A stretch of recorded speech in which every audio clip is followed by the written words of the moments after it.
सामने दिखाई दे रहा यह गियर कभी बिल्कुल सही हालत में काम करता था, लेकिन अब इसकी हालत देखिए, यह कई जगह से टूट चुका है। आमतौर पर ऐसे गियर को लोग कबाड़ समझकर फेंक देते हैं, लेकिन पाकिस्तान के मशहूर कारीगर उस्ताद रहीम के लिए कोई भी मशीन का पुर्जा बेकार नहीं होता।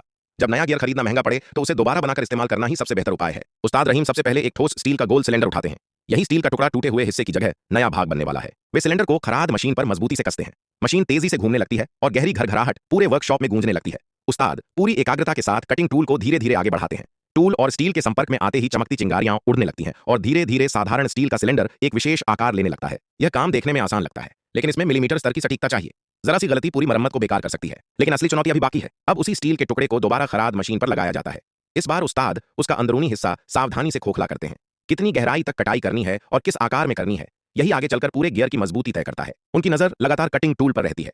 दोनों हाथ बेहद स्थिरता के साथ मशीन को नियंत्रित करते हैं और धीरे धीरे अतिरिक्त धातु हटाते जाते हैं। काम पूरा होने के बाद वे तैयार किए गए स्टील के हिस्से को टूटे हुए गियर से मिलाकर देखते हैं।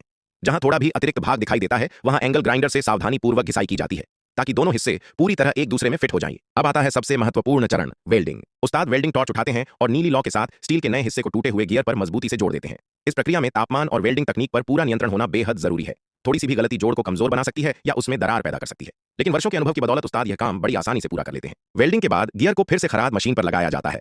इस बार उसका बाहरी हिस्सा घिसकर पूरी तरह गोल और संतुलित बनाया जाता है। इसके बाद पॉलिशिंग की जाती है जिससे पूरी सतह नई जैसी चमकने लगती है। लेकिन अभी गियर पूरी तरह तैयार नहीं हुआ है। सबसे अहम काम अभी बाकी है, नए दांत बनाना। उस्ताद एक खास तकनीक का इस्तेमाल करते हैं। सबसे पहले स्प्रे पेंट की मदद से पुराने दांतों की आकृति नए जोड़े गए हिस्से पर ट्रांसफर की जाती है। यही निशान आगे की कटाई का मार्गदर्शन करते हैं। इसके बाद वे ग्राइंडर उठाते हैं और उन्हीं निशानों के अनुसार एक एक करके नए दांत काटना शुरू करते हैं।